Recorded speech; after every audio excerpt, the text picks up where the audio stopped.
Hello guys, welcome back to our YouTube video रहेगी Himachal Pradesh police written examination के regarding. जो अभी फिलहाल में हिमाचल प्रदेश में कमांडो भर्ती हुई है उसके रिगार्डिंग बहुत सारी अफवाहें फैली हुई है कि पेपर लीक हुआ है, पेपर लीक नहीं हुआ है। लेकिन साथियों, हम सभी जानना चाहते हैं कि पेपर लीक हुआ या नहीं हुआ। साथियों, 5-10 सालों से हम लगातार भिन्न भिन्न भर्तियाँ दे रहे हैं।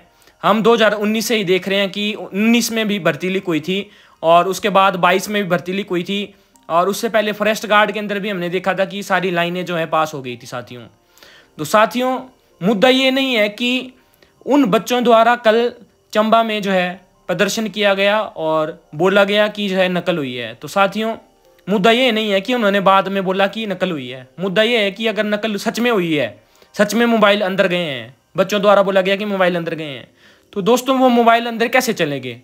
जो सेंटर में वहाँ पे ड्यूटी दे रहे थे वो कौन थे दोस्तों? किसकी ड्यूटियां वहां लगाई हुई थी? कौन उनके ऊपर नजर रखा हुआ था? किसके द्वारा वहां पे ड्यूटियां लगाई गई थी? कौन टीचर था? तो दोस्तों, अब हमने 600 रुपये में पेपर भरा है, उसमें से जो फीस है पेपर सेंटर में जो ड्यूटी दे रहा है उसको भी मिल रही है। तो ऑथेंटिसिटी कहाँ है साथियों? क्यों उठ रही है आवाज? क्यों हुआ पेपर लीक? किसने करवाई नकल? सेंटर में क्यों दी गई नकल? एक दूसरे को क्यों बताया गया? तब आपने वहां पे क्यों नहीं बोला? तो साथियों, अगर कोई अकेला बच्चा अगर वहां पे बोल भी देता साथियों, तो क्या उसकी आवाज सुनी जाती? उसको पेपर अच्छे से दिए देना जाता? या उस बच्चे के पास क्या प्रूफ रहता कि अंदर नकल हो रही है? ना उसके पास मोबाइल फोन था, ना कोई उसका रिश्तेदार बाहर सेंटर में खड़ा हुआ था। वो किस तरह से विभाग को बता पाता कि अंदर नकल हो रही है? वो एग्जाम सेंटर से बाहर कैसे आता? वो अपना पेपर देता कि वो जो ऐसा बोलता कि अंदर नकल हो रही है? तो साथियों, आप खुद सोचिए, अगर आप उनकी जगह होते तो आप क्या करते?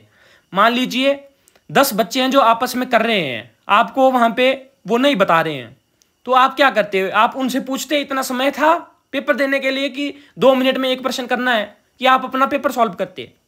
या जो एग्जाम सेंटर में ड्यूटी दे रहे थे आप उनके खिलाफ जो है कार्रवाई करने को बोलते, तो वो आपका पेपर अच्छे से होने देते? आप सभी को क्या लगता है साथियों? तो यहाँ पे एक दूसरे से लड़के और कमेंट में एक दूसरे को गाली दे के कोई किसी का भला नहीं होगा साथियों। हम ऐसा चाहते हैं कि अगर नकल हुई है तो पेपर रद्द होना चाहिए। अगर नकल हुई है तो, अगर पेपर में नकल नहीं हुई है, कुछ बच्चों द्वारा ये काम किया गया है, तो पेपर रद्द नहीं होना चाहिए। तब जिन सेंटरों में ऐसी नकल हुई है सिर्फ उन बच्चों को जो है बाहर निकालना चाहिए पुलिस भर्ती से। तो साथियों, अगर सच में पुलिस भर्ती में नकल हुई है तो ये जो मेरिट लिस्ट है ये 70 भी नहीं जाएगी, 90 से ऊपर मेरिट जाएगी साथियों इस बार। अगर सच में मोबाइल फोन खुले हैं, बच्चों द्वारा बताया गया है कि मोबाइल फोन कुछ बच्चे अंदर ले गए थे।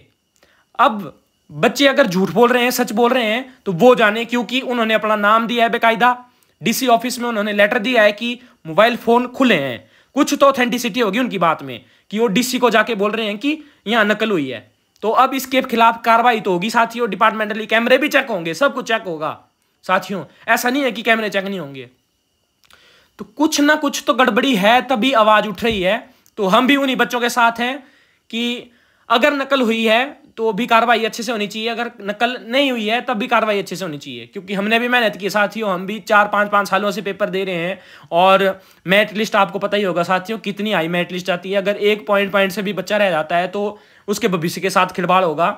और जो बच्चे यहाँ पे कमेंट भी कर रहे हैं कि पेपर रद्द नहीं होना चाहिए, तो साथियों अगर पेपर रद्द नहीं होता है तो आप भी सिलेक्ट नहीं होंगे उसमें। इतनी ज़्यादा मेरिट जाएगी, अगर मोबाइल खुले होंगे साथियों ना, तो इतनी ज़्यादा मेरिट जाएगी, 90 से नीचे जाएगी नहीं मेरिट, आप मान के रखिए।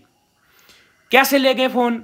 कैसे रो में भी कैसे बता दिया एक दूसरे को? क्यों बताया भाई?